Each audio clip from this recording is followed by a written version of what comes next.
শীতকালে দেখা মেলে পেঁয়াজকলির। পেঁয়াজকলি ভাজি খেতে বেশ মজার। হ্যালো এভরিওয়ান, আসসালামু আলাইকুম। আজ আমি রান্না করব পেঁয়াজকলি ভাজি। পেঁয়াজকলি ভাজি অত্যন্ত মজার একটা সুস্বাদু ভাজি। এইভাবে পেঁয়াজকলি ভাজি করলে দুর্দান্ত রকমের মজার হয়। পেঁয়াজকলি ভাজি দিয়ে রুটি, পরোটা বা গরম ভাত দিয়ে খেতেও অত্যন্ত মজা লাগে।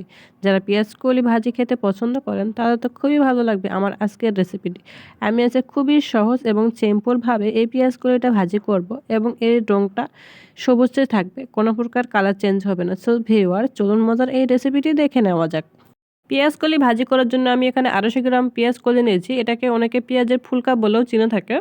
তারপর আমি পেঁয়াজকলিগুলোকে যে আগার যে ফুলটা থাকে সেটা ফেলে দিয়ে ভালোভাবে কেটে নিয়েছি এবং তার সাথে নিয়েছি পেঁয়াজ কুচি, কাঁচামরিচ কুচি, রসুন কুচি এবং নিয়েছি শুকনা মরিচ। তারপরে একটা ফ্রাই প্যানে আমি কিছুটা তেল দিয়ে দিব এবং তেলটা যখন গরম হয়ে আসবে তখন দিয়ে দিব পেঁয়াজ কুচি এবং তার সাথে দিয়ে দিব কাঁচামরিচ, রসুন কুচি এবং শুকনো মরিচ দিয়ে সবগুলো উপকরণ খুব ভালো করে মিশিয়ে নেব। যতক্ষণ না পেঁয়াজটা নরম হয়ে আসে ততক্ষণ আমি ভেজে নিয়েছি। পেঁয়াজটা যখন নরম হয়ে এসেছে তখন আমি দিয়ে দেব খুবই অল্প পরিমাণের লবণ। তারপর দিয়ে দেব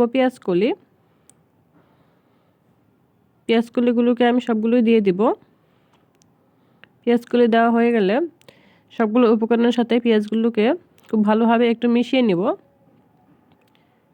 যাতে মশলাটা পেঁয়াজকলির মধ্যে খুব ভালোভাবে যায়। এজন্য আমি একটু মিশিয়ে নিয়েছি। তারপর আমি ঢাকনা না দিয়ে জাল করে নিয়েছি এবং কিছুক্ষণ পর পর নাড়াচাড়া করে দিয়েছি, যাতে পেঁয়াজকলিটা খুব ভালোভাবে সব দিকে সেদ্ধ হয়ে আসে।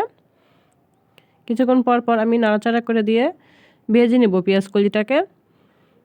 প্রায় 3 থেকে 4 মিনিটের মতো ভালোভাবে ভাজি করে নিলেই এই পেঁয়াজকলিটা কিন্তু ভাজি হয়ে যায়।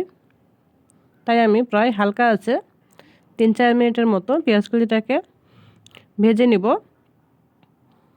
আর এভাবে কিন্তু ঢাকনা ছাড়াই পেঁয়াজকলি ভাজি করলে পেঁয়াজকলির যে রঙটা সেটা কিন্তু ঠিকঠাকভাবে থাকে।